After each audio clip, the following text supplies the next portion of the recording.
Thank you very much. Thank you.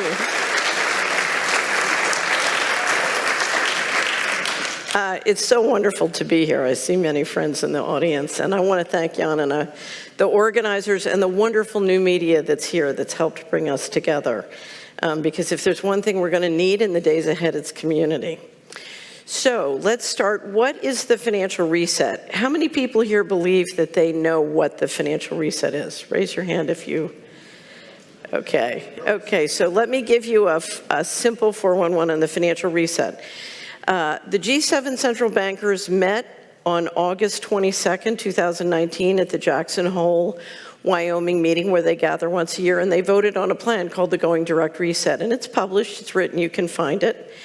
And it is what I would describe as the real reset behind what the World Economic Forum describes as the Great Reset. I think of the Great Reset of the World Economic Forum as sort of a marketing plan for the Going Direct Reset. This reset that the central bankers are planning and implementing now, because as soon as they finished that, they went back to Wall Street and to their desks, and on September started a new round of quantitative easing.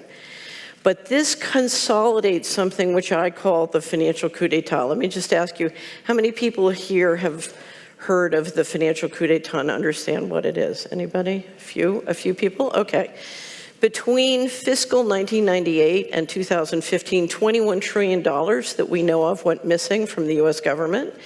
And we don't know, there's more indication that there's much more since then, but they changed the rules and basically took the position we can keep secret books from now on. A lot of institutions are going secret and going dark. The beginning of this was described to me by the president of the largest pension fund in the United States. In 1997, he said they've given up on the country, they're moving all the money out starting in the fall. This is privatization on the just do it method. You pull the assets out, you lever up the governments with debt and bankrupt them, which gives you the ability essentially to take control and end sovereignty. So for the last 100 years or so in the G7 countries, we've had a balance of power between the bankers who control monetary policy and then the electorate votes for a parliament or a Congress, and they oversee the fiscal policy. And now what Going Direct is doing, among other things, is basically the central bankers are moving in and taking control of what the electorate used to run, which is the fiscal policy and the tax money. And one of the things I warn you about this is the rubber is going to meet the road when it comes down to the taxation system. Because if we continue to pay taxes to finance a criminal enterprise, that can't have a good result. So taxation is going to be important. So we have this divided house, which is now being collapsed. And if you notice around the world, you start to see more and more people taking over the governments who have a central banking background. And this is essentially the consolidation of the coup. Now, where is this going? It's going to complete central control with passports, the vaccine ID passports, Cbdc, which is an acronym for Central Bank Digital Currency, but I assure you it's not a currency, it's a control system. Universal basic income, by destroying people's ability to produce their own income, you put them on a stipend, more control. And to do all of this, what do you need? You need a smart grid, right? Because you need everything electrified so that the Cbdc system can control. Now, when I try and tell people how controlling the system is, they have a hard time believing me. So I thought I would bring a very short video to you today. This is the general manager of the Bank of International Settlements in Basel, Switzerland, speaking at a conference on cross-border payments in October 2020, describing the beauty of the central bank digital system. It's only a minute, and I assure you it brings the message home. So if we could play it now, here we go. Our analysis on CBDC, in particular for the use of general use, we tend to establish the equivalence with cash. And there is a huge difference there. For example, in cash, we don't know, for example, who's using a $100 bill today. We don't know who is using a 1,000 peso bill today. A key difference with the CBDC is that central bank will have absolute control on the rules and regulations that will determine the use of that expression of central bank liability. And also, we will have the technology to enforce that. Those two issues are extremely important, and that makes a huge difference with respect to what cash is. Okay, so what that means is if you have money in your bank account and the new rule is you're not allowed to transact further than 5 kilometers from your home, your card won't work more than 5 kilometers from your home. If they don't want you buying pizza, you can't buy pizza with money in your bank account or with your card. It is complete control, and it solves the taxation without representation problem, because if they want more taxes, they just come take it out of your account. So when the World Economic Forum said it's 2030, you have no assets and you're happy, what I hear is it's 2030, we took all of your assets and you're mind controlled. Okay? So that's sort of English. Okay, so what are some useful steps? For 10 years, I'm no longer doing it, but for 10 years, I helped individual families with investment advisory, and everybody was sort of looking for a way to duck or get around Mr. Global. And unfortunately, the period of getting around or ducking or staying in the middle of the road is over. So I'm going to outline 5 steps that I want you to consider, and the first one is pick a side. We are at a fork in the road. One road leads to slavery, the other road leads to freedom. And you have to decide which side you're on. Okay, we can clap for that. So I did this early. So the process we're all going through together now, I did very early. I started in the 90s. And I had to literally go through a process where, as a very wealthy, successful person, I had to give up everything one by one by one. And you come down to sort of the last phase, and you have freedom or your life, and you have to choose. And I chose freedom, and that's when the miracles started. So I'm alive, it worked. But no promises, you have to pick a side, and you have to, this is a burn your boats kind of situation. You can't go back. The second thing you need is a good map. The last speaker did a good job of describing this. We live in a world where there's an official reality or a simulated reality, and it's very much created by what we're now calling, thanks to Brian Garish of UK Column News, the old media. So we have this official reality, but then we have reality. And it's very important that you have a good map of both, and that's why it's so wonderful, particularly here in the Netherlands, that you have such a rich offering of new media. Because new media is doing a great job of trying to help people navigate between the two. Now, you need a map of both the official reality and reality. You need the official reality because you need to meet people where they are. We all are dealing with family and friends who want to stay in the official reality, and we need to know what it is and how it works so we can meet them where they are. But you don't want to use the official reality for risk management, because that's how people lose money. They lose money to financial fraud, they lose money to health fraud. If you're going to invest your time and money, you need to know the other reality, and you need to be able to use both maps with discretion, okay? So if you use your official reality map for risk management, you're going to lose a lot of time and money. If you use your reality map to have a dinner party with friends who don't want to know about reality, you're going to lose a lot of friends. Okay, and so part of this, we live in a multiple personality disorder world, and so one of the ways, you need these two maps, but you need to be able to use both maps to navigate successfully and be effective, okay? Because effective means you don't need to drop truth bombs on people in the middle of dinner parties, okay? So again, you need a map of reality and official reality.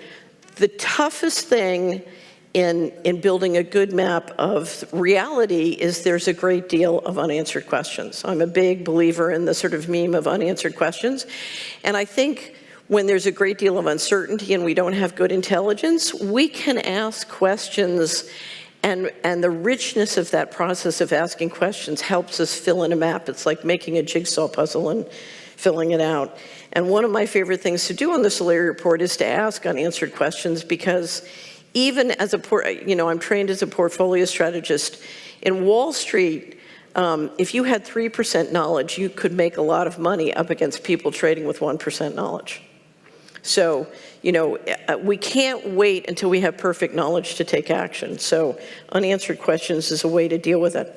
The biggest problem I find most people have in the unanswered questions area is we have literally divided into separate civilizations. And so we've had a group of people since World War II who've taken huge amounts of money stolen in secret or siphoned in secret, who've built very powerful, invisible technology, and the rest of us kind of didn't notice.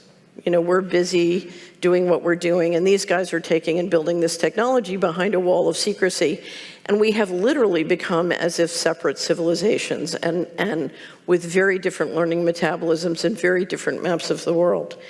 So anything we can do to figure out and get educated in invisible technology would be very helpful and help to explain reality. Let me give you a couple of examples.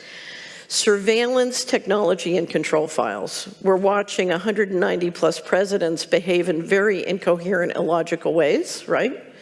That's because a lot of them have control files, and that was generated by the surveillance system. Understanding that is helpful. People like Snowden have come along and tried to explain it to us. A second one that I deal a lot with and publish a lot about is mind control. We are dealing, to a certain extent, well, I'll tell you this, I'll give this as an example. In 2001, before 9/11, I did a series of speeches in New Zealand, Sweden, the City of London, and in most of the 50 states in the United States. And in every audience, I said to the audience, how many people here watch TV? And less than 10% of the people would raise their hand, and I realized, oh, my audience are people who don't own TVs. That's my audience. And that's because, and you're seeing this bifurcation, and it's splitting families and friends everywhere. You have a group of people who want to stay in the official reality. A lot of times they ingest an enormous amount of the old media, and they do it by digital mechanisms. And one of the things influencing that is mind control. It's a big topic. If you go to the Solari report and put mind control in the search box, we have collections of all of our favorite books, videos, and sort of documentaries to help you grapple with that. Weather manipulation, a very big topic. Also, engineering acts of war that look like natural disasters is another area. It's a big topic. There's a lot of unanswered questions, but if you look at, again, 190 presidents or prime ministers, all basically speaking the same script, what is the power and force that could do that?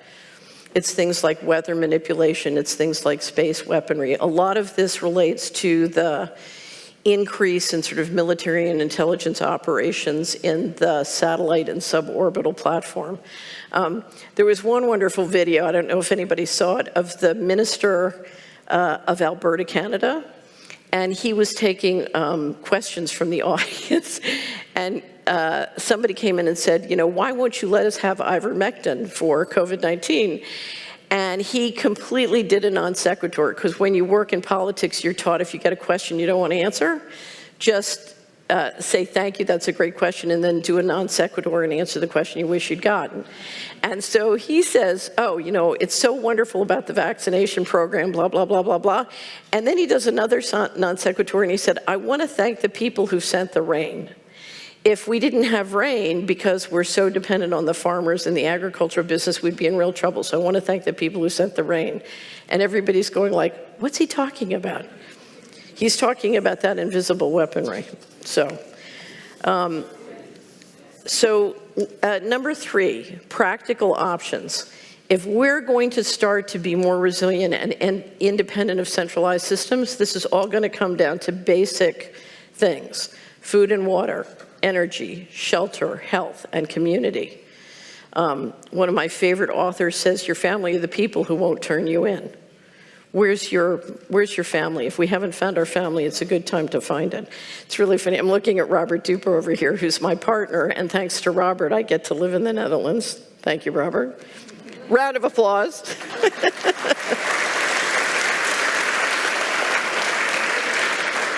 So Robert loves what he does, and he's great at what he does. But in March 2020, when the lockdown came, I came downstairs, he looked at me, he says, "What does this mean?" I said, "It means we have to learn how to fish." He said, "I don't want to be a fisherman." But we have to get resiliency among ourselves: food and water, energy, shelter, health, community. Fourth, we have to decentralize the money system. We've gotten to this point because we've allowed a monopoly on money, not just currency, but the circulation of equity. And if you look at how most of our portfolios and money work, we're financing the enemy. We're building our own prison. So we have to figure out how to take back control of the money system, and there are many ways to do it. But there are a couple of important things you have to grapple with when you deal with money. And the first thing is, the important thing about any money or financial system comes down to the quality of governance. The reason the current financial systems are so powerful is because their governance is backed up by awesome force. We won't have awesome force to back up ours. We need excellence in governance, a commitment to the rule of law, and we need a culture, because you can't, there's not enough enforcement in the world to back up a great culture. That enforcement has to come not just from law, but from culture. I'll never forget, one of my favorite allies in Washington used to say, "Culture is the integration of the divine in everyday life." And we need that kind of culture. So we're going to have to decentralize the transaction system, and that system is going to have to be both physical and digital. We need the digital for efficiency, but we need the physical to keep it honest and to keep it real. Any all-digital system can be captured. Jan was very nice to mention we have a campaign going called Cash Friday. We're trying to get everybody to return fashionability to cash. And we have many wonderful subscribers who write in and saying, "I'm doing all cash now," and all the local businesses are giving me a 10% discount. It's great. So think in terms of, you don't want an all-digital system. For the use of digital, I suggest what we need, and this comes from a wonderful ally named Bill Binney. We need to integrate into all the school and homeschooling curriculums. We need to teach the kids how to make encryption systems. What Bill said, if we can get hundreds of people in a community creating lots of encryption systems and changing them and rolling them over, he said they can't deal with it, it'll drive them crazy. And he used to be the top technical guy at the NSA, so I believe him. And then one other thing, and probably the most important thing, there's a line in Scripture, "And now abideth faith, hope, and charity, but the greatest of these is charity." When you are in a fork in the road and some people want to take you into tight central control, into dystopic transhumanism, into very totalitarian kinds of systems, it's very easy to get frustrated, it's very easy to get angry, it's very easy to get mad. And I'm not saying don't do those things, but we need to channel it in a way so that we don't lose our love and we don't lose our empathy. Because our power comes from the fact that we're human. Our power comes from our empathy, and unfortunately, we are in a situation where the people who lack empathy have been very good at finding each other and conspiring together. And so we need a way to find each other and conspire with each other and deal with tremendous evil without losing our empathy and without losing humanity. Because we need a human civilization. So think of, at the root of this, we need to build a human civilization, and we need to build a human civilization with decentralized systems, starting with the currency and the equity in the financial system. But remember, our power comes from our spiritual power, our emotional power, our energetic power, our intellectual power, and more than anything, our imagination. One of the things I always say, now is not the time in our history to have a failure of imagination. And so faith, hope, and love, that is what we need. And each person is different.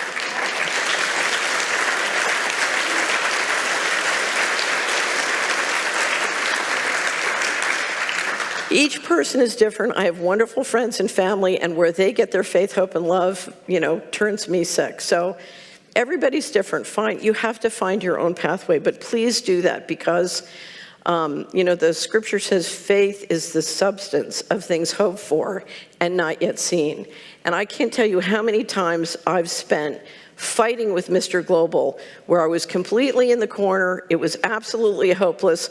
My lawyers said, you have to settle, you have to concede, you have to quit. And I said no. And as soon as I said no, suddenly an option that wasn't there got created. It's the power of intention. And science, in fact, has shown us that intention can change material reality, including at great distances. And that is the power that we have. So,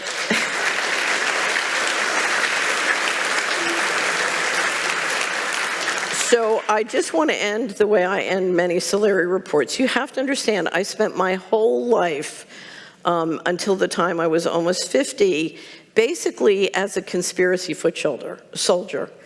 I was raised to believe that conspiracies were great. They were wonderful things. You got a group of people together, and you came up with a plan, and then you ran around in secret, and you got them implemented, because the future is built through transactions. You have a vision, and then transactionally, you build into it by building businesses or building projects or building all these things. We thought of conspiracies as wonderful, and it wasn't until I got kicked out of the establishment that I discovered that people thought conspiracies were bad.